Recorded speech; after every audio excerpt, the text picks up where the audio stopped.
The following stories are shared by kind permission from Reddit user AshenTez. 1.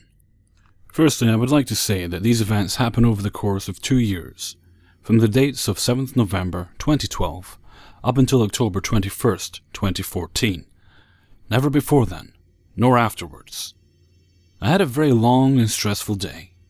My missionary companion was really getting on my nerves, and being expected to know all the doctrine of the church when I hadn't been active in the church up until a few weeks before I left was more taxing than I thought.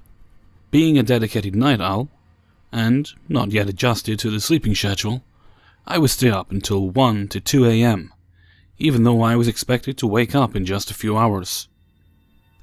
At 11:45, I had the urge to go to the bathroom.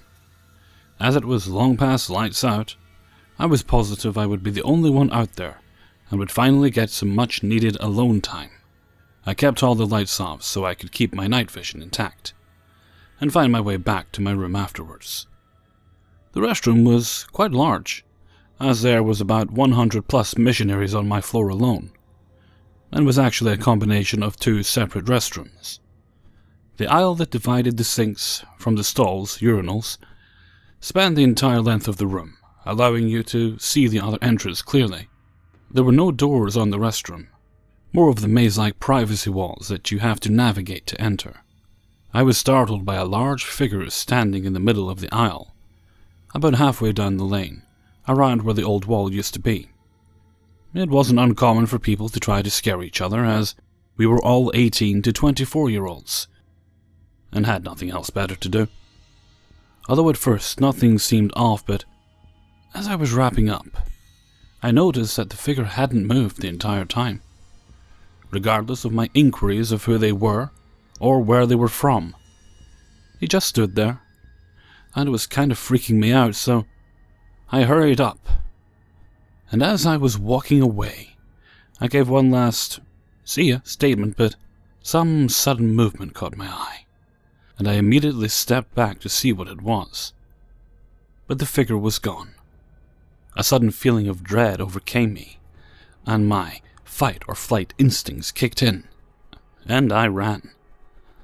Although as I turned towards my room, a feeling that I can only describe as tunnel vision took over, and it seemed no matter how far I ran, I was not getting any closer to my room, but farther away. Shortly after, I started screaming, "Leave me alone!"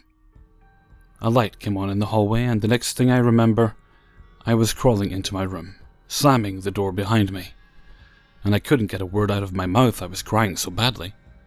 The 5 other guys in the room bolt out of bed and start to yell at me for waking them up at midnight, until they saw me on the floor in the fetal position. I ended up elbowing one of them in the nose when he tried to pick me up off the floor, and when they probed me for questions, the next, I just told them it was a night terror, and I was sleepwalking, because discussing demons was extremely taboo, especially as a missionary and especially on holy ground, such as the MTC, Missionary Training Center, was. I look over at the building we are about to go into, and that same feeling of dread came over me.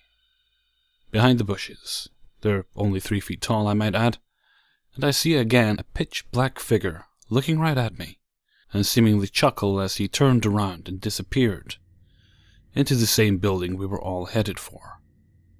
I then vetoed the idea of gym time and run back to my room, and hide there for the next few hours while I try to contemplate what is going on. 2. Let's jump ahead another week. I've been transferred to a new area. I covered part of the San Carlos Apache Reservation in Arizona. My companion and I were given a truck to use, since we covered 5 or so small towns of 2,000 each. We were driving back from Superior, Arizona, around sunset, because we had a rule that we wouldn't stay in that town past dark, due to safety concerns. If anyone is familiar with the Superstition Highway, and the turnoff onto 177, this is the area that it happened around. My companion was the one driving, since he had been in the area for the past 5 months. He was telling me about the area, and the little quirks of the towns. Suddenly, this massive mangy dog walks into the middle of the road, and my companion immediately starts speeding up. I start yelling at him, "What the fuck are you doing? You're going to hit that dog." And he just tells me to shut the fuck up, and to not look at the thing in the road. As we got closer, it started to look less like a dog and more like a person. But it just sat there in the middle of the road. The truck was going about 100 miles per hour at this point, and as we passed it, I made eye contact with it, and I swear to God, it was smiling at me. Its face was all sorts of fucked up, like someone had found a dead dog on the road and was wearing its skin. I tried to turn around and immediately get punched in the arm by my companion, and he's screaming, "I told you not to look at it!" I try to get a look at it one last time, and the thing takes off running into the desert on all fours. But there was something about the way that it walked, almost like it was injured, but it took off at an ungodly speed, and I lost sight of it as we rounded a corner. It took me the whole night to convince my companion to tell me what the fuck all that was about. It wasn't until we hear a knock on the door. This was already 11 p.m. at this point. We were supposed to be back at our apartment by 10, mind you. And my district leader's voice coming from the other side. I start walking towards the door, and my companion grabs me from behind, covers my mouth, and tells me that if I open that door, we're both dead.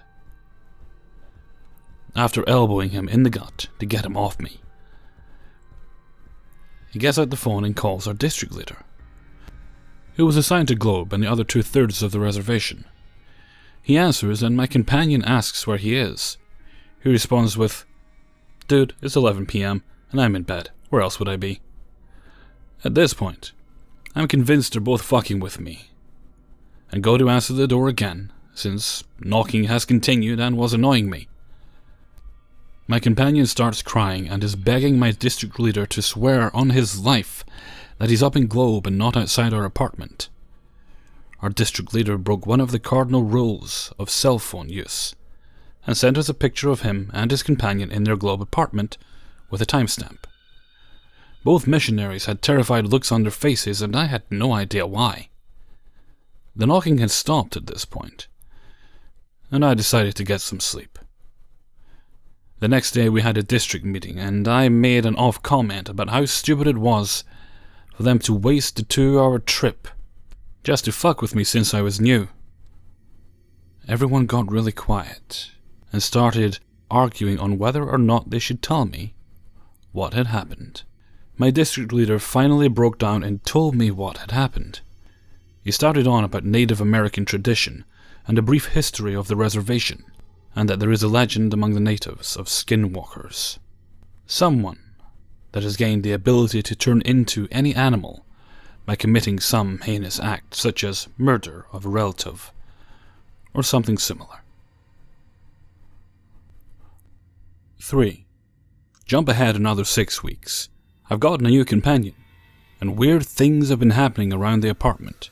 Cupboards and doors being left open, stuff falling off our desks at night. We didn't think much of it because weird shit like that happens all the time to missionaries, and you either just accept it and brush it off, or let it freak you out. After about 2 weeks of nothing new happening, my companion and I were up late, talking about the usual, plans for tomorrow, what girls we thought are hot in the area, and what his plans were for when he got home. He was leaving in 6 months, and was just ready to get home. Anyone who has served a mission knows this feeling well, and I'm not sure what everyone else called it, but we called it being trunky, meaning you've already started packing your things in preparation to go home. This is by far the most terrifying event thus far on my mission, and I will never forget it. My companion had fallen asleep, but I was still awake, sitting up writing in my journal. I was still a dedicated night owl, and other people said I had insomnia. But I don't believe in self-diagnosis, and just dealt with the fact that I Normally, got only 4 to 5 hours sleep on average, and I functioned just fine in the morning. I finally finished my journal entry for the night. Some stupid shit about how much I hate the area and want to go home. And I put it on my nightstand and realized there's a fog in my room. I try to wake up my companion, and he tells me to fuck off, and that he's trying to sleep. I throw my journal at him, and he sits up, about ready to beat the shit out of me, and stops when he also sees the fog in the room. He just opens the door to let the fog out, and goes back to bed, not saying a word. Previous missionaries had covered the window in our room with aluminium foil, because it faced east, and the sun would rise around 5 a.m. or so. At this point, we were facing the main road in town, so whenever a car would drive by, their lights would illuminate our room without it. There were some holes in it so small, lights would dance across the wall whenever a car would drive by. I would watch the lights as they danced from one end of the room to the other, but at some point, the lights stopped disappearing and just hovered in place in the air beside my bed.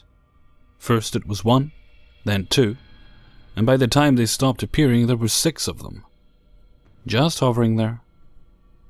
Suddenly a very dark presence enveloped the room, and the orbs quickly exited the room through the open door.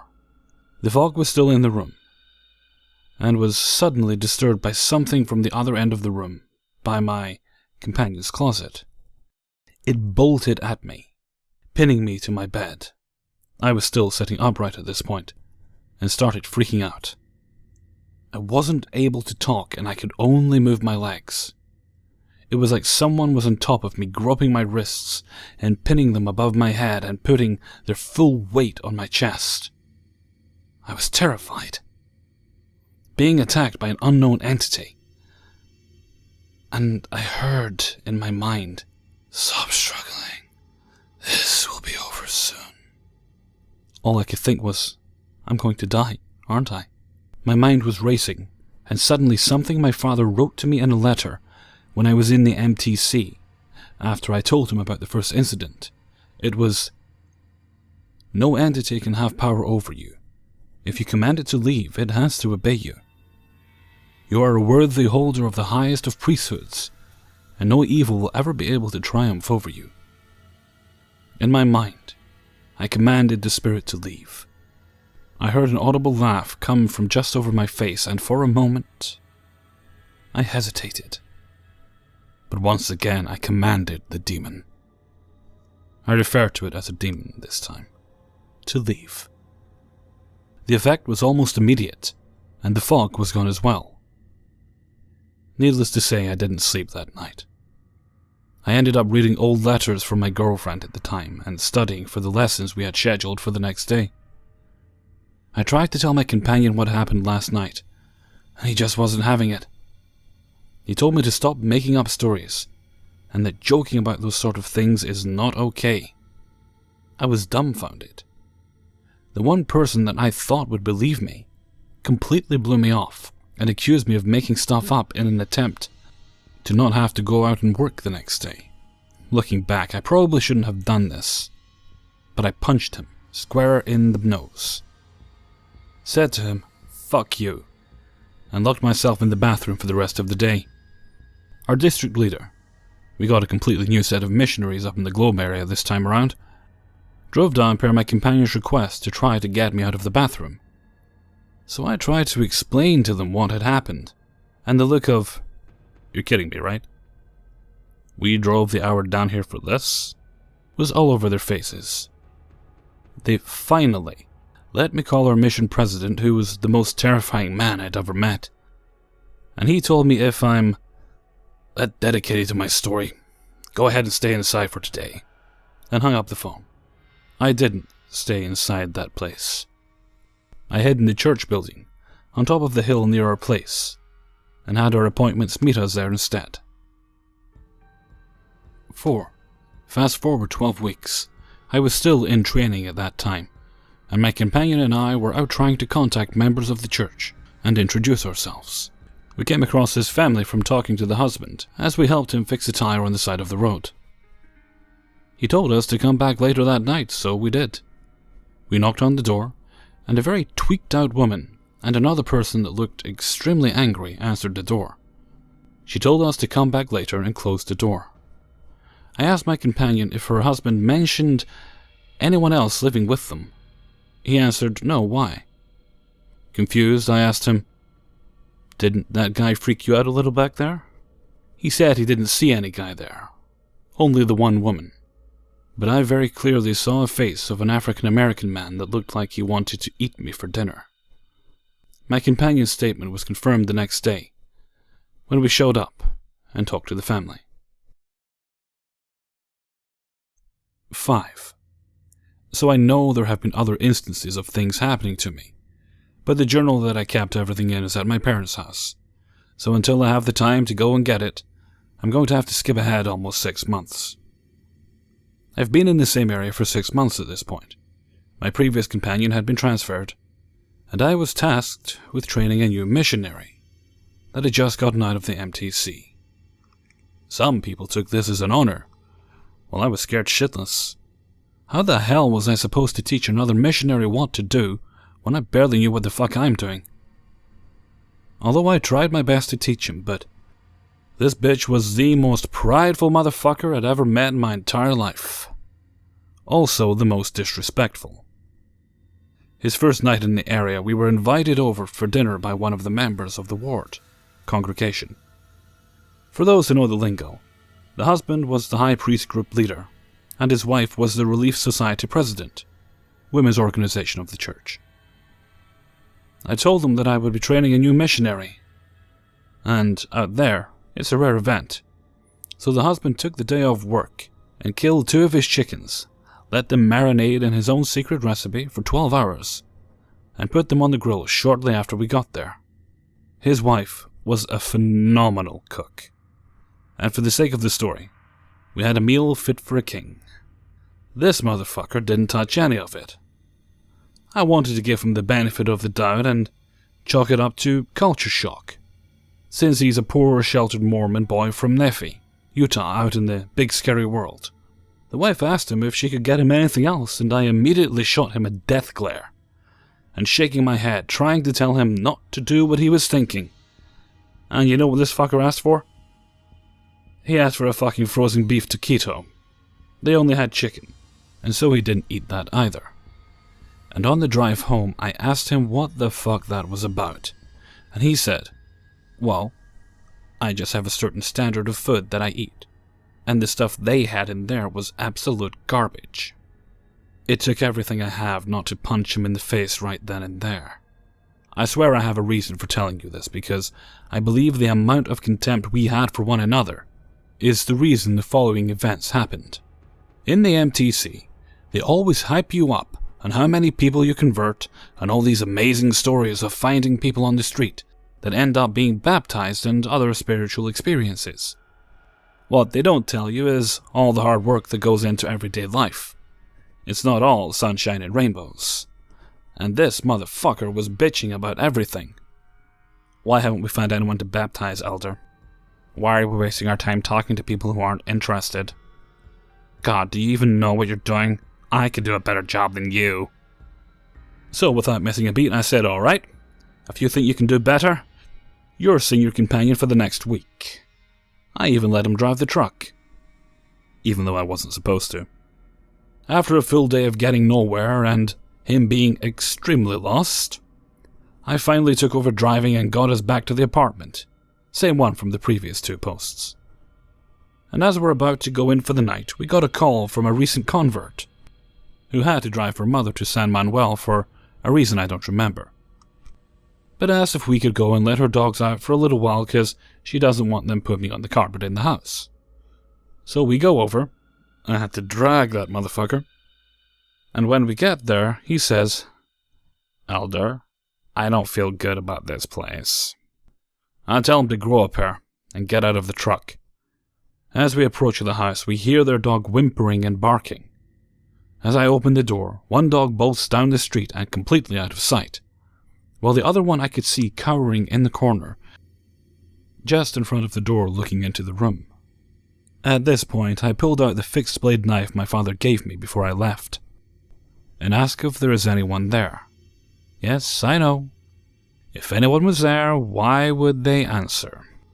Honestly, I don't know what I was thinking, but I entered the house, and the lights weren't working.